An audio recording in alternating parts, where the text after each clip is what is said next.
ঝালকাঠিতে বিশ্ব পরিবেশ দিবস উপলক্ষে আলোচনা সভা অনুষ্ঠিত হয়েছে।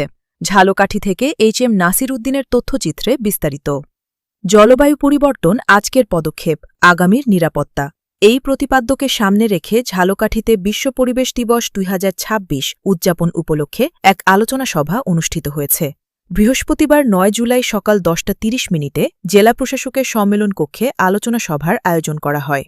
ঝালকাঠি জেলা প্রশাসন ও পরিবেশ অধিদপ্তরের যৌথ উদ্যোগে আয়োজিত এই অনুষ্ঠানে প্রধান অতিথি হিসেবে উপস্থিত ছিলেন ঝালকাঠির জেলা প্রশাসক মোহাম্মদ মমিন উদ্দিন। সভায় সভাপতিত্ব করেন পরিবেশ অধিদপ্তর ঝালকাঠির সহকারী পরিচালক আঞ্জুমান নেছা।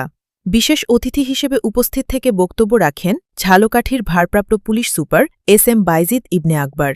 সভায় বক্তারা জলবায়ু পরিবর্তনের ক্ষতিকর প্রভাব মোকাবিলায় এখন থেকেই সচেতন হওয়া এবং গাছপালা রোপণ সহ পরিবেশ রক্ষায় সবাইকে এগিয়ে আসার আহ্বান জানান।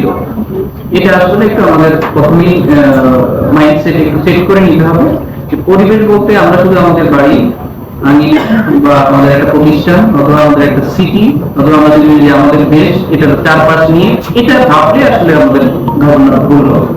প্রথমে আমাদের মাইন্ডসেটটা চেঞ্জ করে নিতে হবে। পরিবেশ সেটা অনেক ধরনের টাইপস আছে, অনেক বিষয় আছে। সেটা মূলত একটা ন্যাচারাল যদি এনভায়রনমেন্ট বলি সেটার মধ্যে একটা আছে ল্যান্ড বেস লিথোস্ফিয়ার যেটাকে বলে, তারপর ওয়াটার বেস আছে, এয়ার বেসড আছে, তাই না? এইরকম করে এটাকে বিভিন্নভাবে পরিবেশটাকে ভাগ